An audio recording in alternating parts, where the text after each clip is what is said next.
Dan looked at a placid scene of cows at pasture, dully partaking in the joys of a salt lick. The painting had a high-quality sleaziness about it, like it was stock art in a Texas steakhouse. "How do you like it, brother?" Loki asked Dan.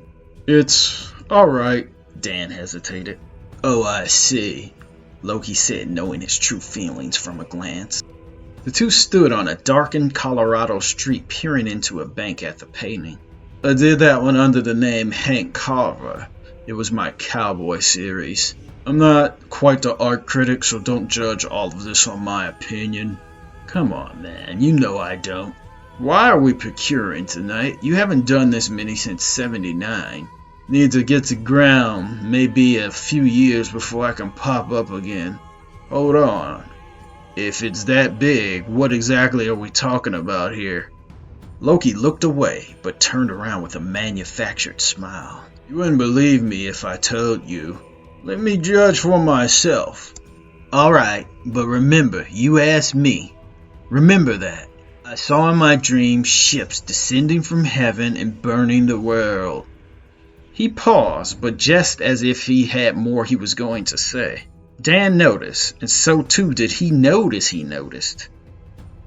"And what else?" "The visions are vague. You know this." "I know your visions. Don't pull that crap now. If you see it, say it." "You fall out of the Raven's favor." "How? What do you mean? I breach contract?" No, that was not the catalyst." Raven turns his eye on another. "Who?" Dan asked with anger. "Matthew is his name." Dan's eyes narrowed. "That moron? What about him would warrant the Raven's attention?" Shortly after the invasion, he along with a select few have an awakening. "Like you did when you got the sight and drew Raven's eye?" Loki nodded his head knowingly. "Brother, it isn't as bad as you think to be cast aside by him.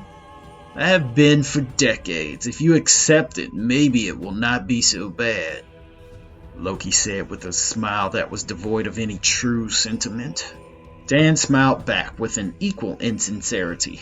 "You'd like that, wouldn't you, brother? You looked to see me fail for many nights." Loki laughed a true laugh that neither confirmed nor denied anything he said. "If our blood means nothing to you, your need for self-preservation will compel you to help me destroy him." "Destroy someone who has the Raven's favor? This is dangerous even for me." "I know, brother, but until he gives me direct orders not to kill him, I will kill him. He trusts me. I will find a way to kill him without drawing the Raven's ire." "Sure, though I do find it curious. I told you aliens will descend from the heavens and your biggest concern was your standing with the Raven." "I worry about you, brother. You truly lost perspective once I fell from his favor and you gained it." Dan did not comment on Loki's assessment. Chances are he may have been right. He always seemed to be right. "There. That is the last," Loki said, pointing his head to the lunch truck vendor who had wrapped up for the night. Dan conceded with a nod. The two got into a nondescript white van and discreetly tailed the slow-moving lunch truck.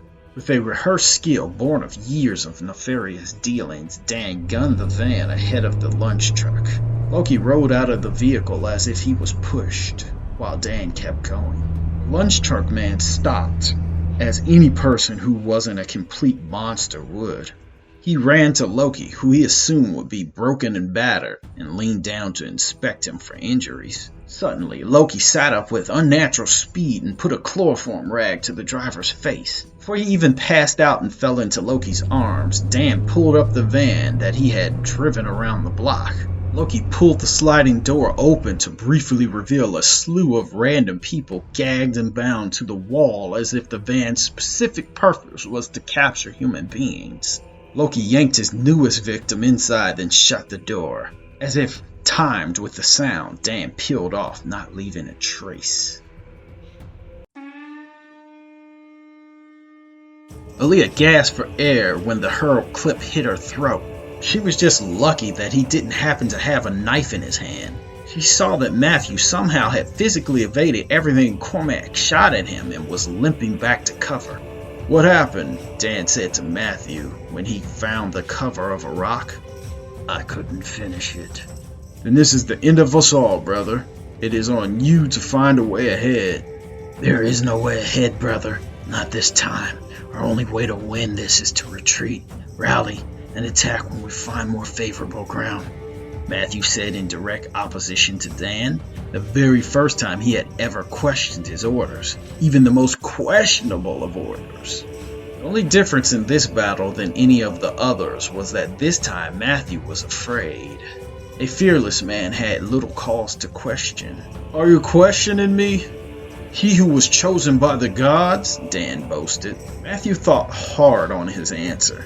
He thought of everything that he would stand to lose: his family, his place, his honor, weighed against his life, and he made a decision. "Fall back, men! Fall back!" he yelled, ignoring Dan's authority completely. Dan seethed with hate. Both sides of the conflict paused when the ear-piercing shriek that crescendoed into a furious rumble echoed through the valley. All eyes went to the looming shadow that made a perfect silhouette on the snow. A brilliant white dragon that towered over the battle emerged. Its rugged scales oozed steam as if its internal heat countermanded the laws of nature. It swiftly descended and made a thunderous landing that echoed the valley. Its steps melted the snow underfoot. Both sides appeared confused on how to proceed next. The behemoth wasn't so big it didn't look as if a firing squad couldn't hurt it, but it looked so fierce it begged the question of what firing squad would ever make the attempt. Dan instantly dropped to one knee and bowed his head. "This contest is at an end," the dragon bellowed with a voice that rumbled the land. "I grow weary of this disturbance to my home. I do not wish the intrusion any longer. What is it you seek that will end this conflict?" the dragon roared, looking to the agents. Alliyah begrudgingly stepped forward with Agent darting down and the others dumbfounded. "They didn't pay their taxes?" Alliyah yelled. The dragon tilted his head and made a quizzical look of disbelief. "You!" the dragon said, staring at Matthew as if he just happened to be the closest to Dan. "Pay the taxes. You are now in charge." Matthew pointed to himself as if he were confused. All of this side of the organization seemed alien to him. "You!" the dragon confirmed. Dan looked crestfallen that all his years of service arbitrarily were erased for one mistake. Dan uttered one word, the only word he could never utter to his master. "No." The mighty worm smiled, or bore its teeth, which may have not been a look of endearment. Suddenly, Dan's skin began to smoke. His body became extremely hot, as if the sun were punishing him. He began to paw at the snow like a dog and tried his best to burrow away from the light. All the while, everyone looked on confused, but it was Matthew that summoned the courage to ask, "What did you do to him?" He took air into his wings and began to take off, like the launching process of a helicopter. "He did that to himself," the dragon said as it took to the sky and disappeared off into the horizon. Alliyah and Matthew then sat there awkwardly, the embodiment of sound and fury. Alliyah looked to Matthew and gave him a confused look, then said, as if she had to say something, "I'm gonna need your social security number and contact information."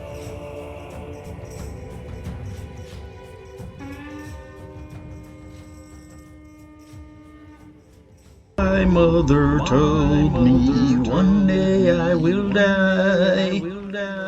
My mother told me one day I will die. Earlier, I mentioned the key to human laughter. It is absurdity. Combining two things that make no sense, such as Kung Fu diabetes. Ha ha ha ha ha ha ha ha. This is Pact, signing off.